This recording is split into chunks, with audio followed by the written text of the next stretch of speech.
Lo dijo en la primera hora. Muy bien, 7:48. Sigamos en esta tónica de analizar lo de Venezuela. Acá lo tenemos en nuestro espacio al periodista, colega y amigo Jefferson Díaz. Él es venezolano, reside 8 años acá en el Ecuador. Y Jefferson siguió muy de cerca el proceso electoral de ayer, tanto lo que estaba pasando a la distancia en Venezuela, cuanto, obviamente, la movilización que tuvimos en la tarde de miles de venezolanos residentes en la capital, y entiendo que esto también se replicó en algunas ciudades. Hubo movilización, por ejemplo, en Guayaquil, en Santo Domingo, entre otras ciudades. Jefferson, bienvenido, qué gusto. Buenos días, muchas gracias por la invitación. Bienvenido. Bueno, Gracias. ¿cómo? Y empecemos por ahí, ¿no? ¿Cuál es el balance que le da Jefferson Díaz a lo que pasó a la medianoche, cuando el señor Elvis Amoroso, presidente del Consejo Nacional Electoral, aparece leyendo el resultado del único boletín que se presenta? Él decía con el 80% de transmisión de datos, una tendencia irreversible, y le otorgaba esa tendencia el triunfo al presidente Nicolás Maduro en esta carrera por la reelección, con una distancia de 7 puntos porcentuales respecto del candidato de la oposición. Mira, la única palabra que se me ha ocurrido desde anoche es indignación, ¿no? Ya son 25 años que los venezolanos tenemos que lidiar con esta pesadilla que secuestra nuestro país, y la indignación, el desasosiego, la tristeza, hoy no se nos quita. Ayer estaba hablando esta mañana con mi mamá sigue viviendo en Caracas, y ayer el día estaba soleado, no había ningún tipo de nube de lluvia, y hoy en Caracas amaneció lloviendo, las calles vacías. Hay un clima de tristeza general en el país, ¿no? Para mí esto fue un proceso viciado, para mí esto es un robo, esa es la palabra, un robo de lo que los venezolanos estamos pidiendo a gritos ya desde hace años, que es un cambio en Venezuela, un proceso de transición hacia la democracia en Venezuela, pero que definitivamente el régimen de Nicolás Maduro no quiere aceptar. El régimen de Nicolás Maduro no quiere ceder el poder de una manera democrática, y eso es lamentable, porque ahí se abre un escenario de consecuencias, no solo para el pueblo venezolano, sino también para la región. Venezuela va a seguir siendo un punto, como una astillita en el tema de la democracia en la región, y eso va a traer bastantes consecuencias al corto plazo. Jefferson, bienvenido nuevamente. De alguna manera, ¿veían venir lo que ocurrió finalmente con esta proclamación de resultados? Mira, el venezolano tiene un sentimiento netamente democrático. Nosotros ya hemos derramado mucha sangre en las calles tratando de salir de este sistema que nos opresiona, y el talante democrático no se ha ido. El venezolano quiere votar, el venezolano quiere tener una transición hacia la democracia de manera pacífica, pero sí, también ahí, si nos ponemos pragmáticos, había la idea de que esto ya lo hemos vivido. Lo vivimos con las elecciones de 2013, con Nicolás Maduro y Capriles, lo vivimos con las elecciones regionales de 2017, lo vivimos con ese parapeto de elecciones presidenciales. ¿La 2019? En 2018, ese parapeto. Ahí no hubo participación de la oposición. No hubo participación. O sea, hubo un candidato que supuestamente era de la oposición, pero obviamente... Pero no era de la oposición. No era de la oposición. Sí, recuerdo. Y lo hemos vivido ya, tenemos ya mucho tiempo este proceso de elecciones viciadas, porque el régimen de Maduro controla el Consejo Nacional Electoral. Pero ¿qué le hace viciado? Y yo si quisiera le pido al colega Jefferson Díaz que abundemos en esa explicación. ¿Qué le hace viciado al proceso electoral de 2024? ¿Qué le hizo viciado al proceso electoral de 2013? Cito el de 2013 porque yo era reportero en TC Televisión y tuve la oportunidad de cubrir ese proceso electoral. Y por eso yo decía en mi cuenta de ex ayer que lo de ayer era un déjà vu de lo que ya pasó en 2013. O sea, un silencio, confrontación, lleno de opacidad, hasta que a la medianoche apareció la señora Tibisay Lucena y presentó este único boletín. O sea, película calcada a lo que pasó con Elvis Amoroso. Pero ¿por qué considera Jefferson Díaz que fue viciado el proceso? Mira, primero por el tema de las actas. Según la ley de procesos electorales de Venezuela, los testigos de todos los partidos políticos en Venezuela, inclusive la ciudadanía, tienen derecho a entrar a los recintos electorales cuando comienza el proceso de conteo de votos. Tienen derecho a entrar y ver cómo se cuenta papelito por papelito quién sacó los votos en ese centro electoral. Además, una vez que se realiza ese proceso, cada uno de los testigos acreditados ante el CNE tiene derecho a recibir un acta. Esa acta indica cuántas personas votaron en ese centro electoral y cómo votaron y por quién votaron. O sea, no con nombre y apellido, sino tantos votos para Nicolás Maduro, tantos votos para Edmundo González.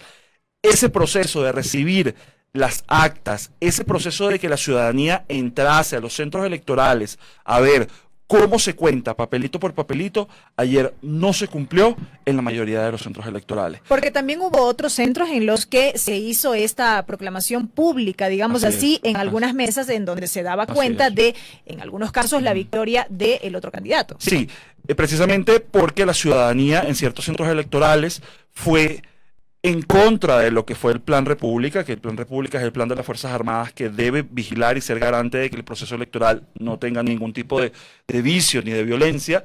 Fueron en contra de estos militares cuidando los centros electorales. Muchísimos militares en los centros electorales no permitían la veeduría ciudadana de este conteo de los votos, no permitían que recibieran las actas los testigos del comando de campaña de María Corina Machado y Edmundo González. Ahí ya hay un vicio. Ahí ya hay un primer vicio, y eso lo comentaba anoche María Corina Machado y Edmundo González en su primera intervención después de que salía Elvis Amoroso. Nosotros tenemos el 40% de las actas, nosotros todavía estamos recibiendo las actas, pedimos a los que todavía están en los centros electorales, porque a las 12 de la noche en Venezuela todavía había personas en centros electorales esperando esos votos. María Corina decía, quédense en los centros electorales, esperen las actas, esperen esa veeduría ciudadana. ¿Por qué? Porque cuando tú tienes las actas y lo compruebas con lo que te está diciendo el CNE, no hay ningún tipo de comparación, no hay ningún tipo de concordancia. Ahí hay un primer vicio.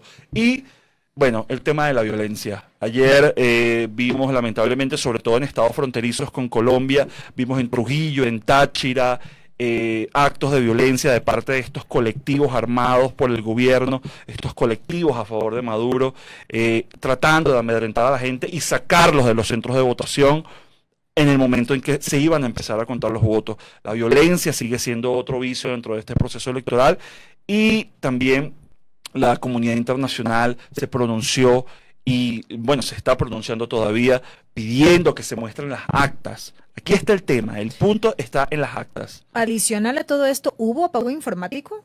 No hubo ningún apagón informático. Aquí el punto, y eso es lo que tenemos que ver ahí, como me comentaban algunos colegas que estaban en Caracas ayer, Jefferson, la piedra de tranca está en el proceso de veeduría ciudadana y de actas, de las actas desde los centros electorales, porque ayer Elvis Amoroso, inclusive antes de hablar, comentaba que tuvimos un proceso de sabotaje, supuesto sabotaje de transmisión de actas, de que lo pudimos solventar y estos son los resultados. Ahí está el meollo del asunto de cómo este proceso está viciado, y por eso es que la mayoría de la comunidad internacional está pidiendo muestren las actas de este proceso y comparemos si en realidad Nicolás Maduro fue reelecto con ese 51% de los votos, que eso se lo cree solo él. Cuando Jefferson, y esta parte me parece importante, ante la pregunta de Belkis, dice que no hubo apagón informático. ¿Cómo se entiende, en cambio, que hubo denuncias de que no había posibilidad de acceder a la página web? Estuvo caída la página web durante prácticamente toda la noche, antes de la medianoche. ¿Cómo se entiende eso, en cambio, Jefferson? Bueno, eso también no es algo nuevo. El Consejo Nacional Electoral de Venezuela, siempre que tenemos estos procesos de gran envergadura, ellos hacen como que un blackout digital informativo, en el que la página web del CNE, que debería ser la que va subiendo los resultados y las actas a tiempo real del proceso, es su trabajo, ¿no? Debería hacerlo, y la tumban totalmente. Inclusive tú, cuando te metes hoy en día en la página del CNE, en la página del Consejo Nacional Electoral, hay muchos resultados que todavía no han subido completos o no los han subido de la manera correcta. Entonces, no me extraña que la página del CNE funcione de esa manera. Habrá que ver cuánto tendremos que esperar ahora para que ellos actualicen esa página o la pongan en funcionamiento de nuevo. Pero aquí el tema está con las actas. Por eso es que la comunidad internacional y desde el comando de la oposición están pidiendo muestren las actas. ¿Qué esperaban muchos venezolanos respecto de un posible gobierno de Edmundo González Urrutia? Mira, lo primero, libertad, ¿no? Ayer yo estuve todo el día cubriendo el tema de la migración venezolana aquí en Ecuador y de los diferentes eventos que se realizaron, la misa, la concentración en la Kennedy, la posterior marcha hasta la Carolina. Y lo que tú escuchas, no solo de los migrantes venezolanos, sino de la población que todavía sigue en Venezuela, es que hay un proceso de transición democrática, hay un proceso de libertad, y eso es lo que de regreso a la libertad, y eso es lo que se le está pidiendo a Edmundo González, ¿no? Que este gobierno de transición sea transparente, este gobierno de transición tenga detalle de lo que va a pasar, porque también desde la oposición se ha hablado de un proceso de reparación, ¿no? Y un proceso de reencuentro nacional. Y también se pide eso, ¿no? Que haya detalle de cómo va a pasar esto, que haya transparencia de qué es lo que va a pasar. Y muchos venezolanos lo que quieren es que Venezuela regrese a la democracia, ¿no? Regrese a la libertad. Yo estoy convencido de que el tema económico en Venezuela, una vez se haya regresado a la democracia, se puede solventar en poco tiempo. Pero Venezuela también tiene que pasar por un proceso de transformación social que nos ha dejado 25 años de chavismo y de Maduro, y ese proceso de transformación social es lo que más va a costar. Y ahí es donde se pide entonces la reparación, el reencuentro nacional, y que los venezolanos por fin podamos reencontrarnos y salir de todo esto, ¿no? Libertad aún con un gobierno de derecha, como dicen muchos, y que ha sido cuestionado por diferentes sectores. Mira, yo creo que el tema aquí también es que Venezuela, dentro de este autoritarismo, ¿no? Porque ya esto no tiene otro nombre, ¿no? Ya ha caído tan bajo, tan al fondo, que lo único que quieren los venezolanos es ya un proceso democrático y de libertad, más allá de izquierda o derecha. O sea, ya aquí lo que se está hablando es de que necesitamos un proceso de recuperación, un proceso de reencuentro y un proceso en el que todos los venezolanos puedan sentirse a gusto en su país, y también que esta migración forzada, que es la más grande del mundo, 7.7 millones, los que quieran regresar, regresen, o los que quieran ir de visita, solo vayan de visita y ya, ¿no? Pero es un proceso de reencuentro y de recomposición del país. Aquí yo creo que ya pasamos esa dicotomía de la izquierda y de la derecha. En Venezuela ya se pasó esa dicotomía. Yo sé que Venezuela se sigue usando como chivo expiatorio, como el cuco en América Latina, en los diferentes procesos democráticos y los diferentes procesos electorales, donde Venezuela siempre es, no queremos ser como este país, pero los venezolanos lo que pedimos es que se respete nuestra necesidad de tener un proceso, una democracia, un proceso democrático, y de que ya dejen de usarnos como chivos expiatorios o como excusas de dicotomías ideológicas. Yo ayer veía acá, lamentablemente, algunas publicaciones en X de dirigentes ecuatorianos que se llaman de la izquierda, alabando este tema de Nicolás Maduro, y a mí eso me parece una canallada. Eso es una canallada. ¿Por qué? Porque aquí estamos hablando de un gobierno que tiene, de un régimen de Maduro que tiene suficientes evidencias de tortura a disidentes políticos, suficientes evidencias de represión política, de presos políticos, tiene hasta un proceso abierto en la Corte Penal Internacional, y tú no puedes avalar esas violaciones a los derechos humanos, más allá de si seas de izquierda o de derecha. No puedes. Aquí también ya se acabó la tibieza, ya se acabó la ambigüedad. Aquí muchos comentaban que sí, que el bloqueo, que sí, que el tema de las sanciones. Miren, yo soy venezolano, yo estuve antes de las sanciones en Venezuela y ya había escasez de alimentos, ya había problemas en los servicios básicos y ya había represión y persecución política del chavismo. A nosotros no nos pueden engañar y no nos pueden caer a cuentos. Antes de las sanciones ya Venezuela era una autocracia, era un autoritarismo. Entonces salen con el tema de la excusa de las sanciones, del bloqueo, y esa tibieza y esa ambigüedad ya no hay cabida para eso. Los venezolanos lo que necesitamos es un rechazo al régimen que nos ha hecho huir, y un rechazo a ese régimen que no quiere dejar el poder y que sigue viciando procesos democráticos. Aquí hay un tema que también me parece importante profundizarlo cuando usted habla de la diáspora. 7 millones de venezolanos, y usted no ha mencionado la cifra, han tenido que abandonar su país en este éxodo a varias naciones, entre ellas Ecuador. Yo por eso en el comentario de la mañana decía, a diferencia de otros países, para Ecuador lo que pase a nivel electoral, a nivel político en Venezuela tiene una incidencia Así directa, es. superlativa, porque justamente nosotros hemos recibido acá un gran éxodo de ciudadanos venezolanos. ¿Por qué sale el venezolano? ¿Por qué decide el venezolano salir de su país? Expliquemos eso a la audiencia, Jefferson. Mira, una crisis humanitaria compleja. Aquí no hay otra respuesta. Es una crisis humanitaria completa donde tú estás en Venezuela y en Venezuela no tienes acceso a las medicinas. Ya se habla, me da mucha risa porque muchos periodistas extranjeros van a Venezuela y se van a los supermercados y dicen, miren toda la comida que hay aquí, ya no hay desabastecimiento. Pero ¿cuántas personas tienen acceso a esa comida? Venezuela es una economía dolarizada de una manera tácita, así el gobierno lo niegue. ¿Cuántos venezolanos en Venezuela tienen acceso a dólares para poder comprar esos alimentos? Porque allá todo se vende en dólares. El tema de los servicios básicos, la luz se sigue yendo el agua, el transporte público sigue fallando. Y más allá de la pequeña burbuja económica que puede haber en Caracas, en las regiones es terrible también el tema de la inseguridad todavía. Hay sectores de Venezuela que están tomados por bandas criminales, donde no se puede viajar a esos sectores de Venezuela, no te puedes montar en un autobús porque te roban, atracan, matan a la gente en el autobús. Entonces, todavía tenemos esa crisis humanitaria y esa crisis humanitaria va a afectar a los países de América Latina. Hay una encuesta de Megaanálisis, una encuestadora Megaanálisis, que indicaba que de mantenerse Maduro en el poder, al menos un 41% de los venezolanos va a migrar. Suma ese porcentaje a los 7.7 millones que ya hay en el mundo. Y te voy a decir algo, Fabricio. En América del Sur, ¿cuál es el único país que está dolarizado? Ecuador. Ecuador.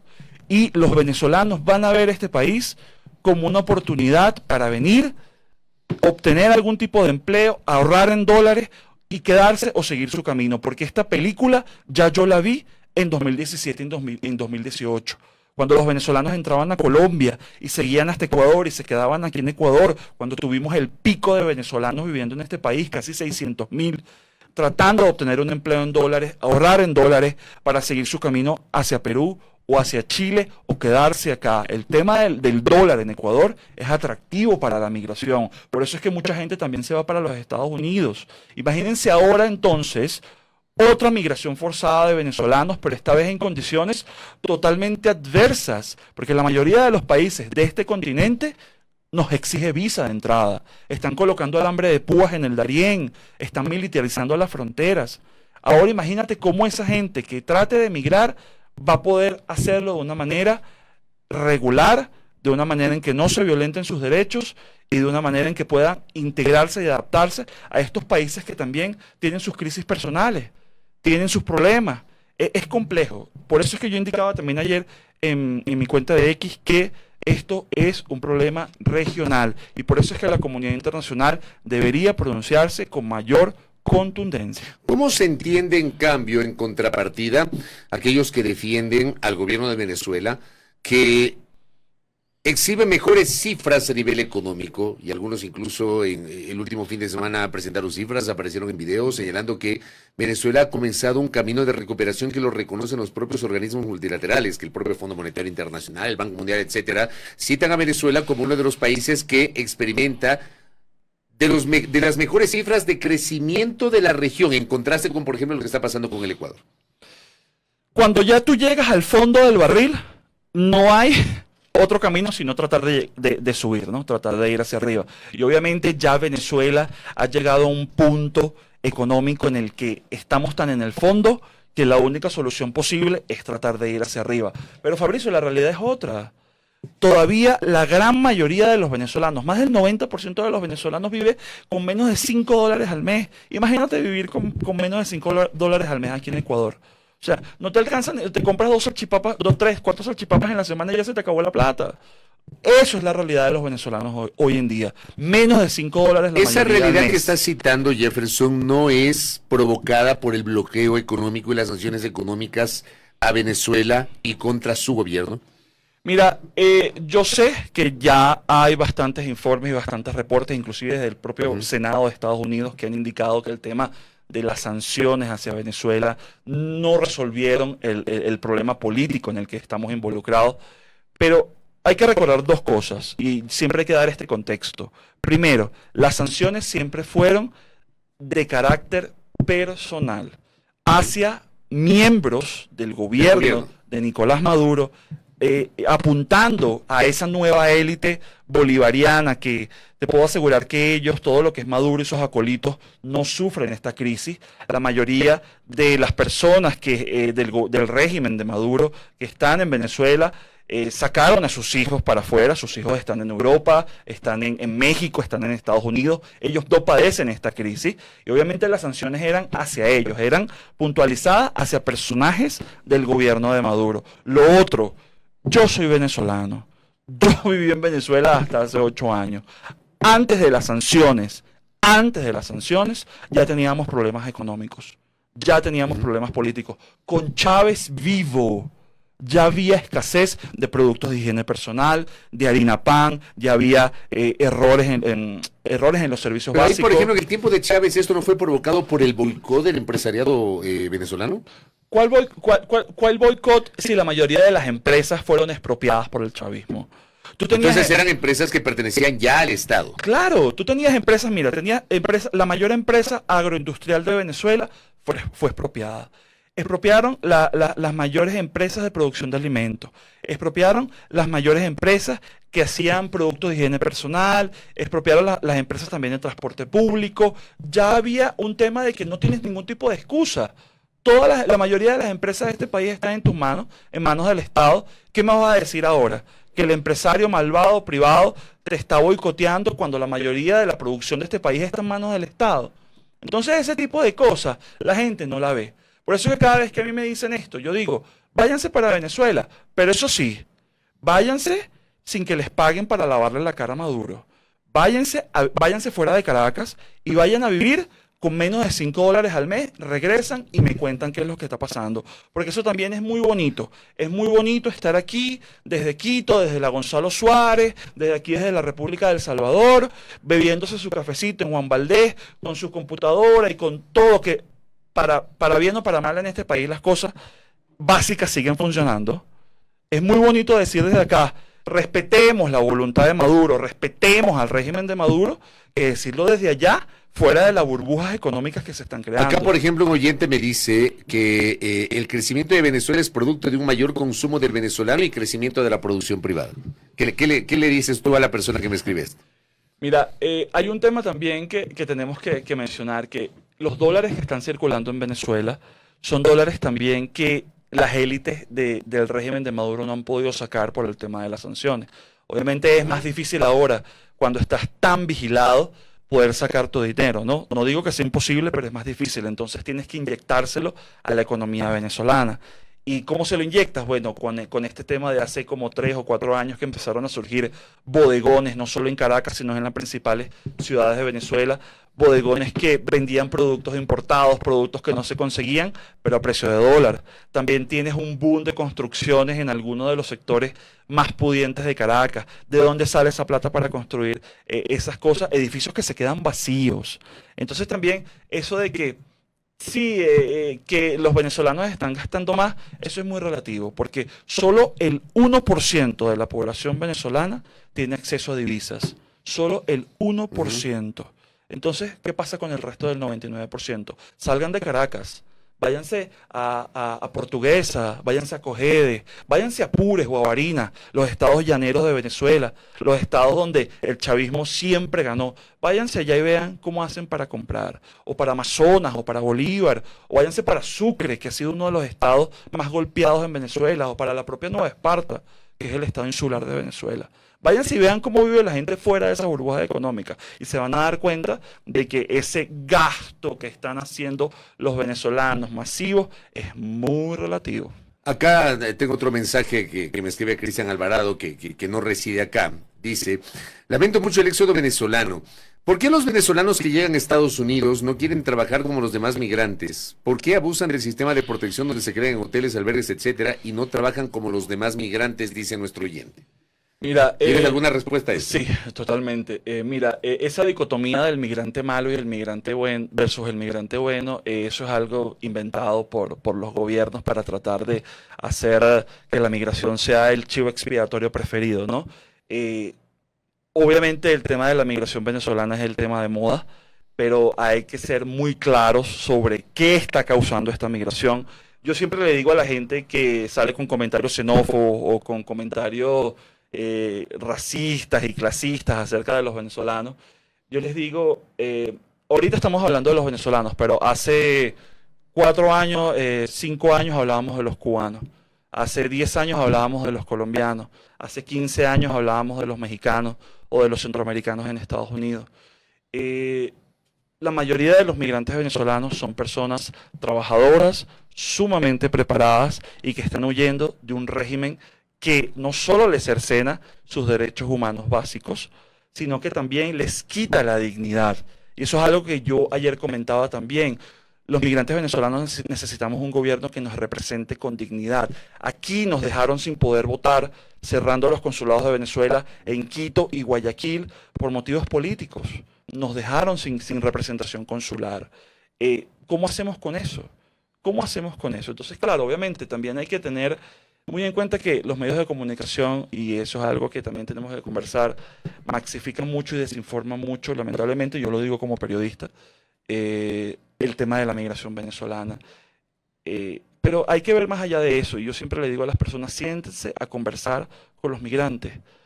En estos días a mí me pasaron un video de un mercado de ecuatorianos en Queens, en Nueva York, y el video era criticando a ese mercado. ¿Qué hace esta gente aquí en la calle vendiendo? ¿Qué hace esta gente aquí haciendo desorden? ¿Qué hace esta gente aquí irrespetando las leyes de Nueva York?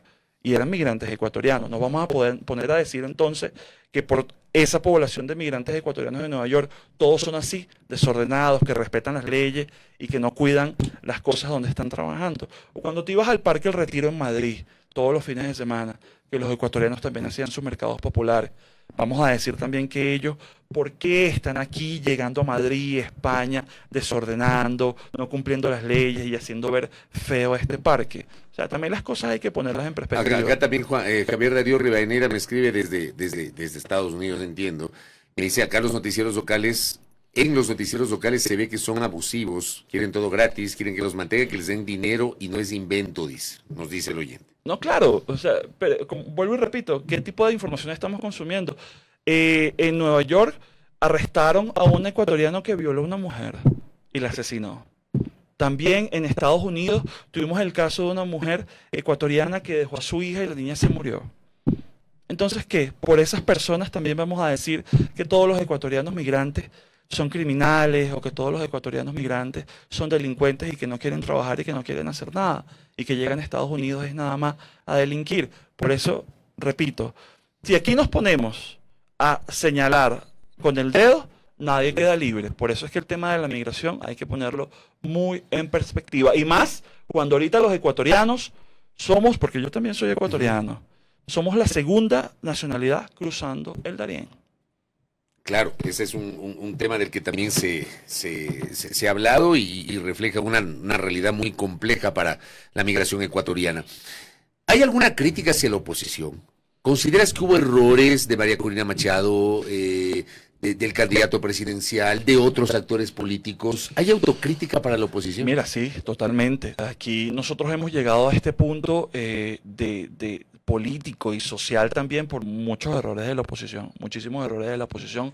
Aquí hemos tenido personas, primero, que se dicen que son de oposición y no lo son, y segundo, que también hemos tenido muchas acciones de soberbia, de prepotencia, también de tratar de imponer ciertas decisiones sobre el tema político venezolano. Ayer yo veía las declaraciones del comando de campaña de Edmundo González y de María Corina Machado y rogaba también porque no metieran la pata con las declaraciones que dieron, no metieran la pata con las acciones que van a tomar. ¿Y metieron la pata o no? Mira, para mí es muy pronto para saberlo, ¿no? Yo sí creo que cuando Omar Barbosa sale a dar una declaración, uno de los dirigentes políticos de la oposición, eso de mencionar que todavía tenían que solo tenían el 30% de las actas, en un momento tan crítico, sí me pareció una falta de tino político, ¿no? Porque eso también te da pie a que el régimen de Maduro salga a decir, bueno, si esta gente no tiene el tema de las actas completo, yo puedo salir a decir lo que me dé la gana, que en efecto fue lo que hicieron.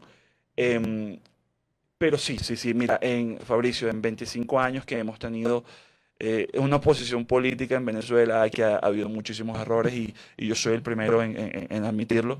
Hemos tenido errores de tino político, hemos tenido errores de cómo se manejan, sobre todo el tema, por ejemplo, de los fondos humanitarios que se trataron de hacer llegar a Venezuela y también a los migrantes venezolanos. Ahí hubo también una opacidad y una falta de transparencia acerca de cómo se manejaron esos fondos de la oposición.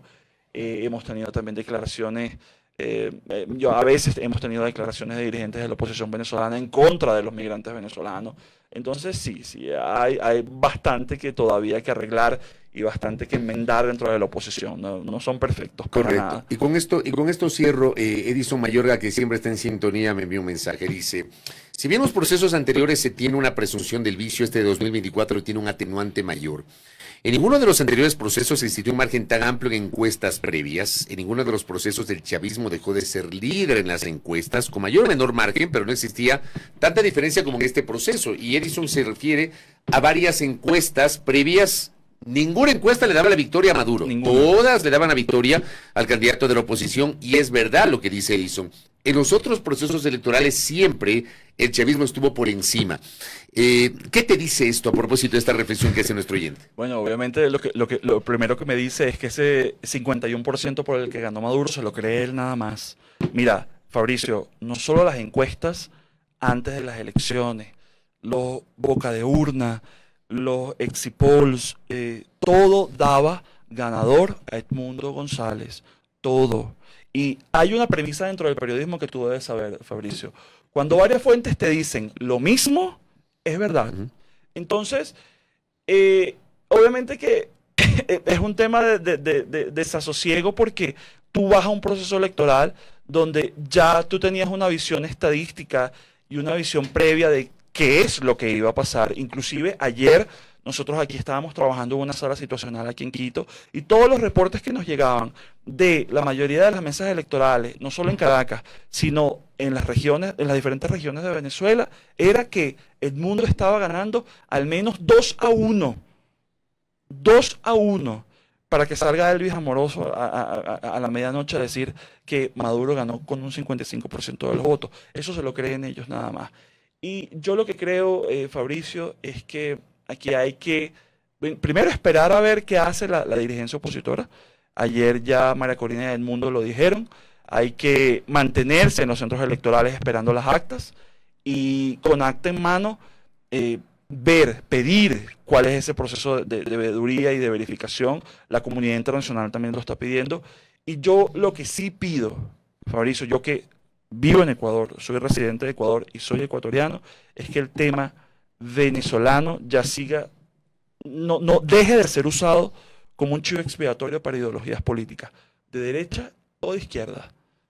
Correcto, Jefferson. Gracias por el tiempo y por estos minutos. Muchas para haber gracias. conversado con Jefferson Díaz, quien es periodista venezolano que reside acá en el Ecuador desde hace 8 años, con una visión crítica, la visión de Jefferson, sobre el proceso electoral de ayer, sobre el cual evidentemente hay expectativa de lo que puede pasar hoy y esta semana. El presidente de la República ha planteado, el presidente ecuatoriano, Daniel Noboa, ha planteado una reunión de emergencia de la OEA para analizar el proceso electoral en la República Bolivariana de Venezuela. 8:21, pausa.